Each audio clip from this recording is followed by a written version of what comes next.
السلام علیکم ورحمۃ اللہ وبرکاتہ۔ عزیز طلبہ، اللہ تعالیٰ کی ذات سے امید ہے کہ آپ سب خیریت سے ہوں گے۔ اللہ تعالیٰ آپ سب کو اپنے حفظ و امان میں رکھے۔ آج ہم اس سبق میں 8th کلاس کی لغت القرآن پڑھیں گے۔ آپ کے سامنے یہ کتاب کی تصویر آ رہی ہے۔ امید ہے کہ آپ نے یہ کتاب خرید لی ہوگی۔ اگر آپ نے یہ کتاب ابھی تک نہیں لی تو آپ اپنی برانچ سے یہ کتاب خرید لیں، تاکہ ہم لوگ جو سبق پڑھیں گے وہ آپ کے سامنے کتاب موجود ہو اور کتاب سے آپ کو دیکھنا، سمجھنا اور اس پر کام کرنا آپ کے لیے آسان ہو جائے۔ پھر سبق شروع کرنے سے پہلے آپ یہ دعا پڑھ لیجئے: ربی اشرح لی صدری ویسر لی امری واحلل عقدۃ من لسانی یفقہوا قولی۔ انشاءاللہ اس دعا پڑھنے سے اللہ تعالیٰ آپ کے لیے یہ سبق پڑھنا، سمجھنا آسان فرما دیں گے۔ اس کے بعد اب ہم اپنا سبق شروع کرتے ہیں۔ اس کتاب کو اب کھولیں گے تو اس کتاب کے شروع میں ہی فہرست بنی ہے۔ تو اس کتاب کو 3 حصوں پہ تقسیم کیا گیا ہے۔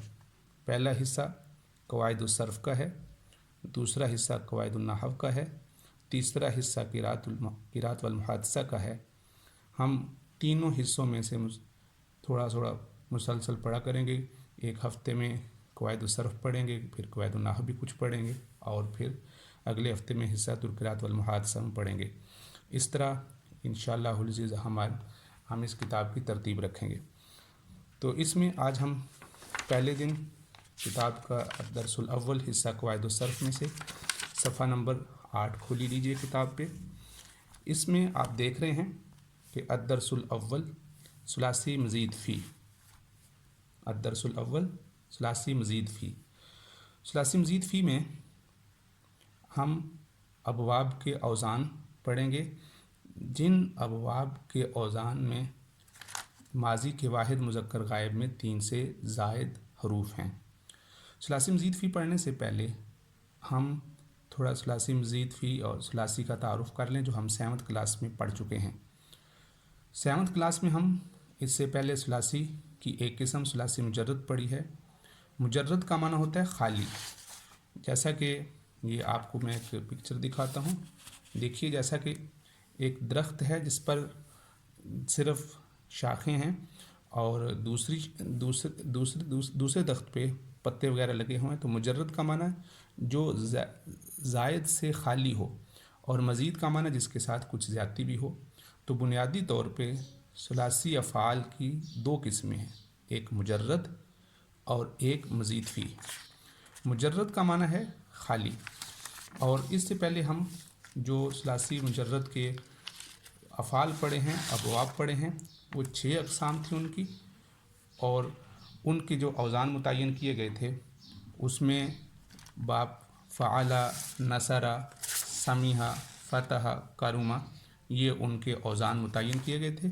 جیسے یہ دیکھیے گا کہ اب اس میں جو اوزان متعین کیے گئے ہیں فعل، فعیل، فعول، اور اس میں یہ وزن ہے، اور اس وزن میں اس اعتبار سے جتنے بھی قرآن مجید میں وزن افعال آئیں گے اس وزن پر، جیسے ضربہ ہے، تو اسی طرح نصر، اور اسی طرح جتنے بھی افعال آئیں گے ماضی کا واحد مذکر غائب کے صیغے کا، یہ ایک وزن ہے۔ دوسرا وزن فاعلہ ہے، اس کی مثال جیسے سمیع، اور تیسرا وزن فعولہ ہے، کارمہ ہے۔ تو اس کی مثال ایسے یہ ہے کہ کسی بھی وزن کو، فعل کو ہم نے دیکھنا ہو کہ یہ کون سا صیغہ ہے، کس باب سے ہے، تو ہم اس کو فعلہ یا فاعلہ یا فعولہ کو جو عین لام کے اعتبار سے جو وزن متعین کیے گئے تھے اس میں دیکھیں گے کہ یہ کس وزن پر آ رہے ہیں۔ تو اس میں چونکہ صرف 3 حرف ہیں، 3 حرف سے زیادتی نہیں ہے، تو اس وجہ سے اس کو ثلاثی مجرد کہا گیا ہے۔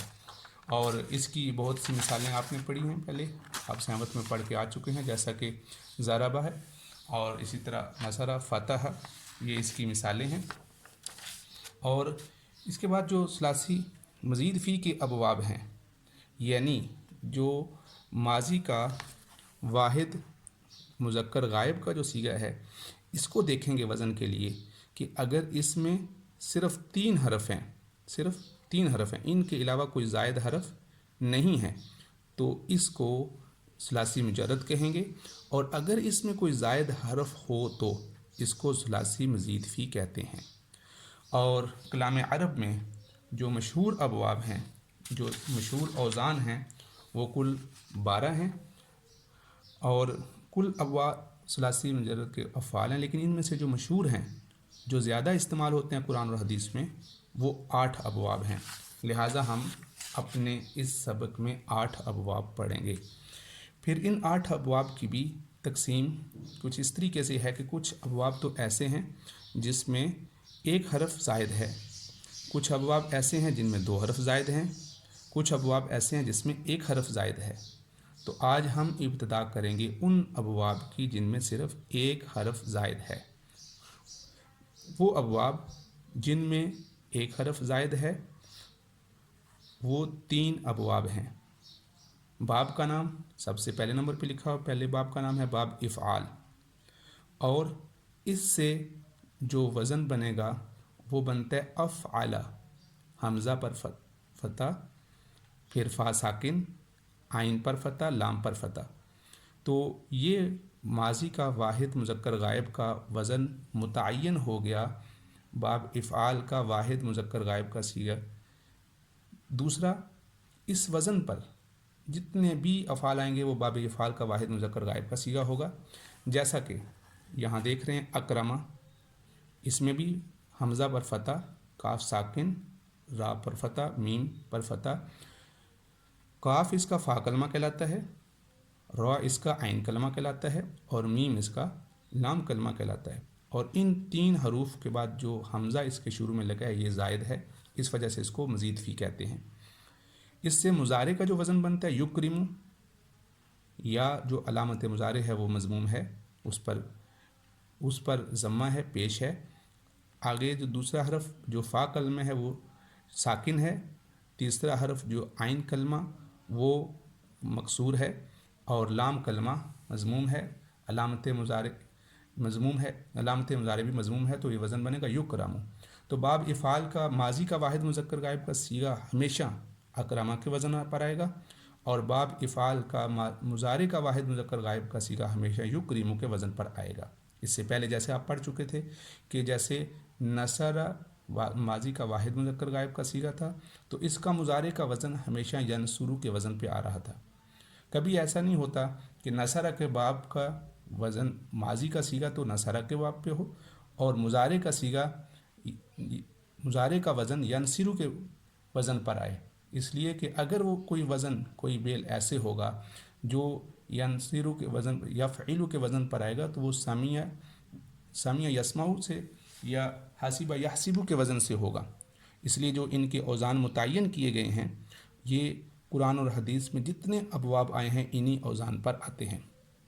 دوسرا باب ہم دیکھتے ہیں، دوسرا باب تفعیل ہے، صرف یصرف تصریفا، اس کا وزن جو متعین ہے فعل، یہ جس حرف پر تشدید ہوگی وہ حرف 2 دفعہ شمار کیا جاتا ہے، تو گویا کہ اس میں عین کلمہ 2 مرتبہ ہے، تو فعل اس کا مطلب ہے فا، عین، پھر عین اور پھر لام، اور پھر اسی طرح یفعل، یہاں پر بھی عین پر تشدید ہے، علامت مضارع مضموم ہے، اور اس باب کا نام ہے تفعیل، اس کو مصدر بھی کہتے ہیں۔ تو اس کا جو آگے افعال بنتے ہیں اس میں صرف، یصرف، تصریف، اور تیسرا باب ہے اس میں باب مفعلہ، اس کا وزن بنتا ہے جیسے شارکہ، یشارک، مشارکتاً، اس کا وزن جو بنتا ہے فاعل، یفاعل، مفاعلتاً، تو اس میں ایک حرف فا اور عین کلمہ کے درمیان الف زائد ہے، یہاں پر فا اور عین کلمہ کے درمیان پھر عین ایک راک زائد ہے، اور یہاں پر فا کلمہ سے پہلے حمزہ زائد ہے، تو ان کے زائد ہونے کی وجہ سے ان کو ثلاثی مزید فی کہتے ہیں۔ تو یہ 3 ابواب ہو گئے، باب افعال، تفعیل اور مفعلہ۔ قرآن مجید میں اس کی بہت سی مثالیں ہیں، جیسے اکرمہ یکرم اکراما، افعل یفعل افعالا، اور انعم اس نے انعام کیا، یہ ماضی کا واحد مذکر غائب کا صیغہ ہے، اس نے انعام کیا۔ تو امید ہے کہ آپ ثلاثی مزید فی کی تعریف ثلاثی مزید فی کے ابواب کی تقسیم جو 3 قسم پہ ہے، اور اس کے بعد ثلاثی مزید فی کے ابواب کے پہلے 3 ابواب جس میں ایک حرف زائد ہے وہ سمجھ گئے ہوں گے۔ اب آپ لوگ قرآن مجید میں سورہ بقرہ کے پہلے ربع میں سے یہ افعال تلاش کر کے اپنے پاس نوٹ کر لیں، اور اس کو بار بار اس کو دہرا لیجیے گا انشاءاللہ۔ اس کے بعد ہم اگلا سبق کل پڑھیں گے۔ السلام علیکم ورحمۃ اللہ وبرکاتہ۔